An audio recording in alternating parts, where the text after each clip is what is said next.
अस्सलाम वालेकुम guys, welcome to our channel लर्निफाई।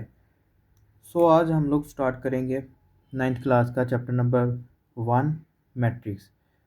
सबसे पहले हम लोग देख लेते हैं मैट्रिक्स क्या होती है। मैट्रिक्स एक rectangular array or a formation of collection that are enclosed by the square brackets. हर वो एक फॉर्मेशन, हर एक वो कलेक्शन जो कि रियल नंबर से बनी हो और स्क्वायर मैट्रिक्स स्क्वायर ब्रैकेट से वो इनक्लोज्ड हो, उनको हम लोग मैट्रिक्स कहते हैं। उसकी हम लोग कुछ एग्जांपल्स देख लेते हैं, जिस तरह की ये हमारे पास आ गई ए इज इक्वल टू 0 2 1 3 और इसको हमने इनक्लोज कर दिया विद द स्क्वायर ब्रैकेट्स। उसके बाद ये हमारे पास ये एक हमारे पास ये आ गई। उसके बाद इसको हम लोग स्क्वायर मैट्रिक्स भी कहते हैं। उसके बाद इस ये वाली जो है ये हमारे पास आ गई b is equal to 0 and 1। Okay, उसके बाद हमारे पास एक आ जाती है c is equal to 0 and 1। आगे हम लोग देखते हैं कि what is the order of a matrix. Matrix का ऑर्डर क्या होता है। The number of rows and column in a matrix is called the order of the matrix। अब हमारे पास सवाल ये आता है कि हम लोग ऑर्डर ऑफ अ मैट्रिक्स कैसे लिखते हैं, किस तरह लिखते हैं। तो हम उसके प्रैक्टिस क्वेश्चन में आपको दिखा देता हूँ, आपको सोल्व करवा देता हूँ। एक हमारे पास ये आ गई, ये हमारे पास है a is equal to 0 and 1। Okay, अब जो हमारी ऑर्डर ऑफ मैट्रिक्स है ना, हम लोग लिखते हैं, उसका लिखने का फॉर्मेट क्या होता है, वो ये होता है कि number of rose by number of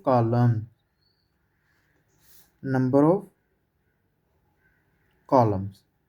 okay, अब हम लोग ये एक मैट्रिक्स है a इज इक्वल टू 0 1। इसके अंदर हम अब देखेंगे कि नंबर ऑफ रोज क्या हैं।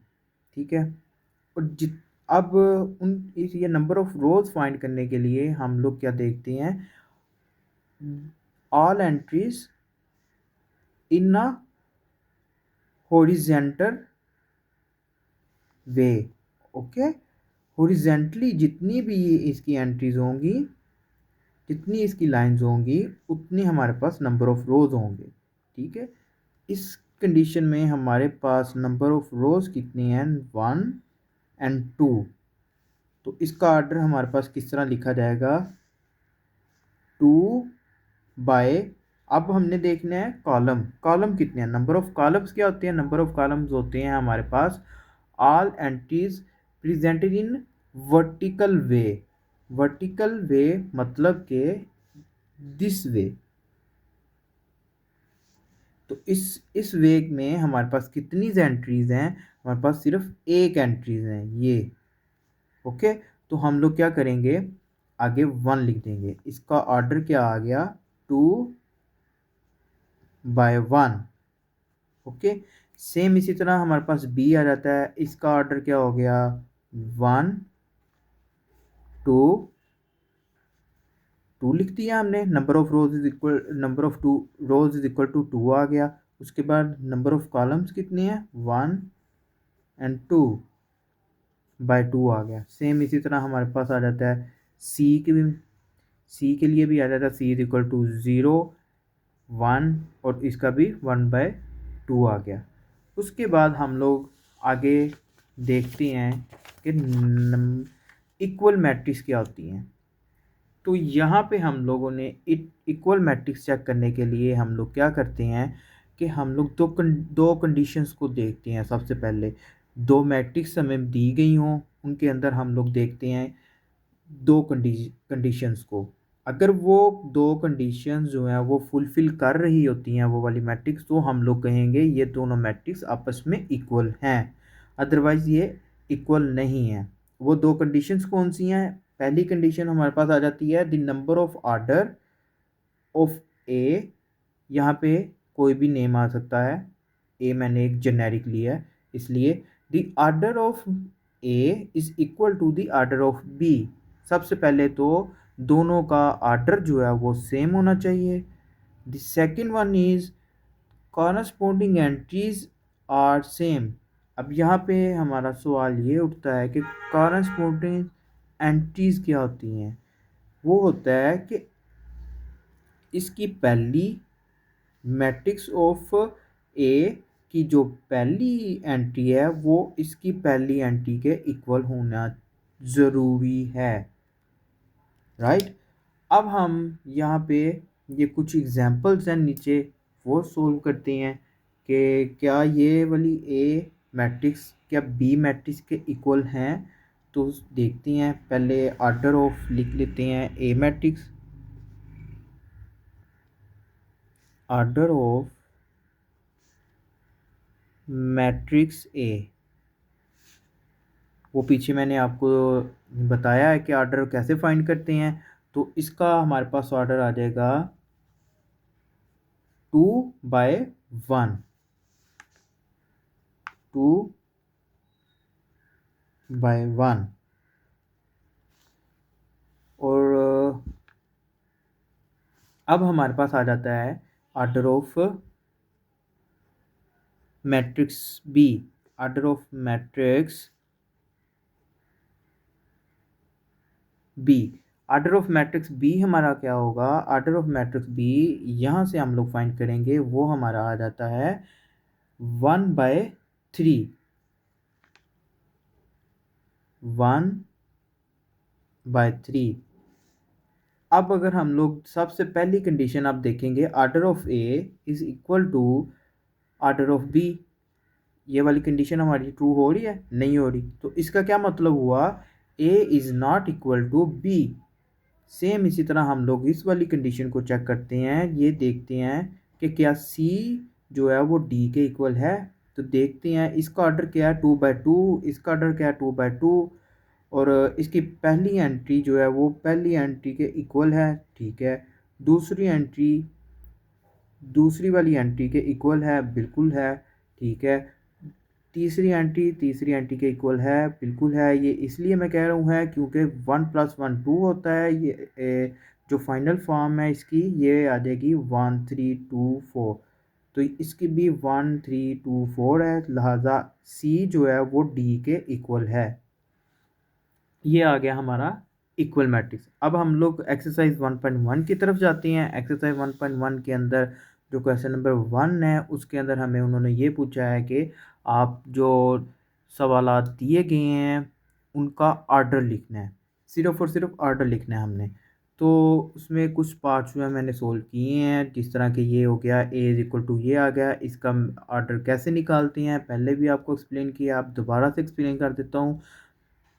पहले हम लोग लिखेंगे नंबर ऑफ रोज, फिर बाय नंबर ऑफ कॉलम। अब इसके अंदर हमारे पास नंबर ऑफ रोज कितने हैं, नंबर ऑफ रोज है हमारे पास 1 2, और नंबर ऑफ कॉलम कितनी है 1 और 2। इसका हमारे पास ऑर्डर आ गया 2/2।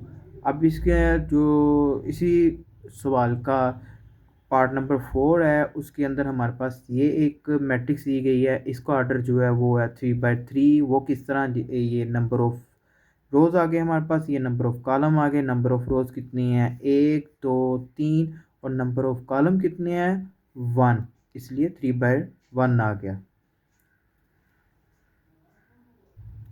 सेम इसी तरह हमारे पास एक और पार्ट आ जाता है, पार्ट नंबर 8 है, वो है h इज इक्वल टू 2 3 4 1 0 6। तो इसका ऑर्डर जो है हमारे पास आ जाता है 2/3।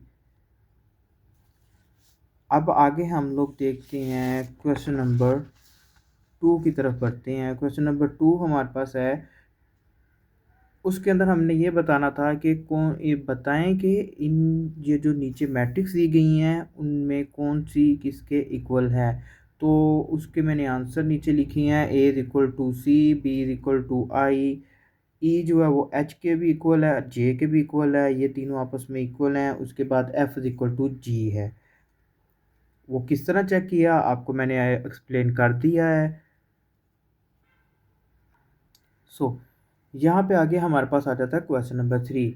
क्वेश्चन नंबर 3 के अंदर हमें उन्होंने कहा है कि जो वेरिएबल्स हैं उनको निकाल लें। तो हमने इक्वल मैट्रिक्स का जो कंडीशंस थी वो हमने ये पढ़ी थी। जो इक्वल मैट्रिक्स होती हैं उनके अंदर उनकी कंडीशंस क्या हैं, दोनों मैट्रिक्स के आर्डर सेम होते हैं और कॉरस्पॉन्डिंग एंट्रीज जो हैं वो भी सेम होती हैं, मतलब कि इक्वल होती हैं एक दूसरे के।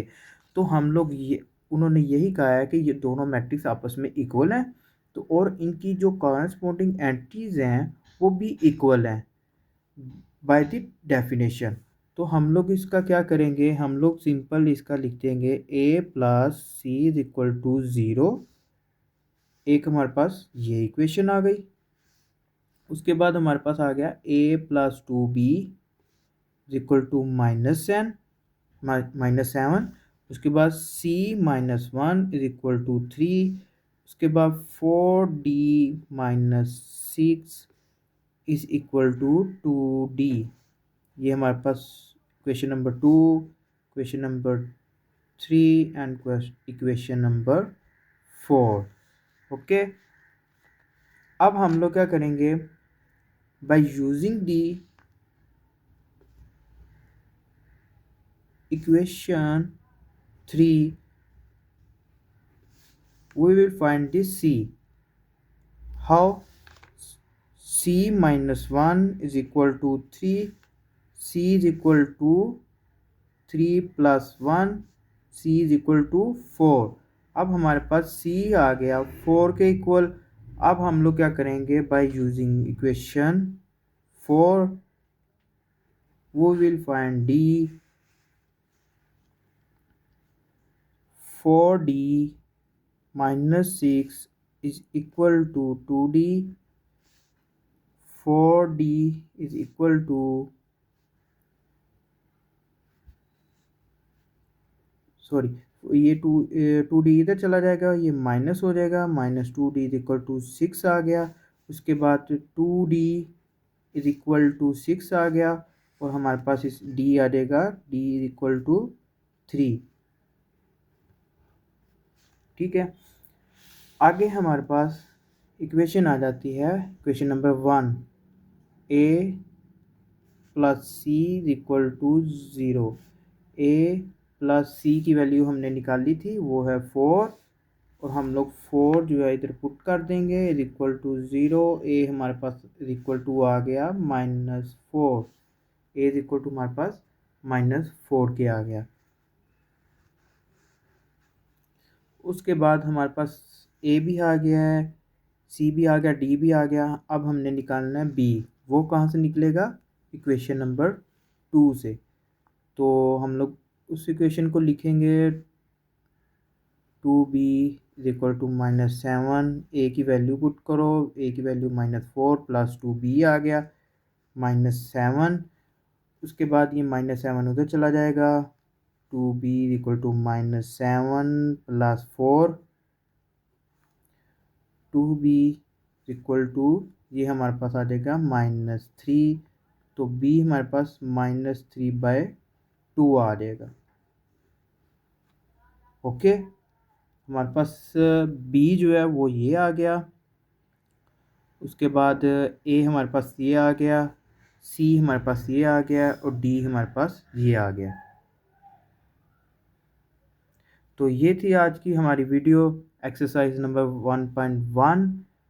सो keep supporting us and subscribe to our channel and like and share and अगर आपको मेरी वीडियो अच्छी लगी तो काइंडली इसको सपोर्ट कीजिएगा और इंशाल्लाह आपको नेक्स्ट भी इसी तरह की अच्छी अच्छी वीडियोस मिलती रहेंगी। Thank you so much.